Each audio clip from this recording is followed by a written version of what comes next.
बिस्मिल्लाहिर्रहमानिर्रहीम अस्सलामुअलैकुम। आज की वीडियो में पंजाब के तमाम बोर्ड्स के आईकॉम पार्ट 1 के स्टूडेंट्स को बिज़नेस मैथमेटिक्स के शॉर्ट क्वेश्चंस का गेस बताएंगे। स्टूडेंट्स, ये चैप्टर नंबर वाइज मैंने सारे शॉर्ट क्वेश्चंस लिखे हैं और ये चैप्टर नंबरिंग जो है ये नदीम अख्तर सिद्दीकी साहब की बुक में से है।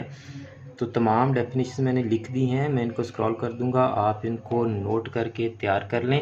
अगर आपको कुछ समझ ना आए तो आप मुझसे पूछ सकते हैं, मैं आपको बता दूंगा। क्वेश्चन स्क्रॉल करते करते मैं आपको ये भी बता दूं कि आपके बिज़नेस मैथमेटिक्स के बहुत से लेक्चर चैनल पर हैं। आप उन लेक्चर्स को देखकर अपनी तैयारी बड़ी अच्छी तरह से कर सकते हैं। ये चैप्टर 2 के क्वेश्चंस, ये चैप्टर 3 के क्वेश्चंस,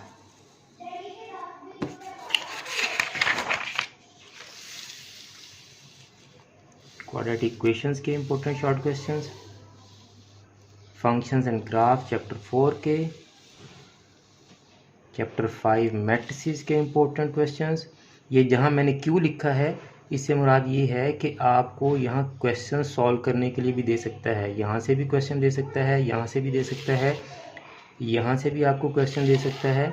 लीनियर और क्वाड्रेटिक इक्वेशन का भी आपको शॉर्ट क्वेश्चन सॉल्व करने के लिए दे सकता है। चैप्टर 6 बाइनरी नंबर सिस्टम, ये डेफिनेशंस हैं और आपको यहाँ से ज़्यादातर वो क्वेश्चन ही पूछता है, binary to decimal number system या डेसिमल से बाइनरी, या आपसे वो प्लस माइनस और मल्टीप्लाई बाइनरी नंबर सिस्टम की क्वेश्चन देगा, आपने वो सॉल्व करना होगा। मेरी दुआ है कि अल्लाह पाक आप तमाम स्टूडेंट्स को इंतहाई अच्छे नंबरों से कामयाबी अता फरमाए और जो क्वेश्चन मैं आपको गेस में बता रहा हूँ आपको वही क्वेश्चन पेपर में आए और आप तमाम स्टूडेंट्स इंतहाई अच्छे नंबरों से कामयाबी हासिल करें। मुझे भी अपनी दुआ में याद रखा करें। जज़ाकल्लाह।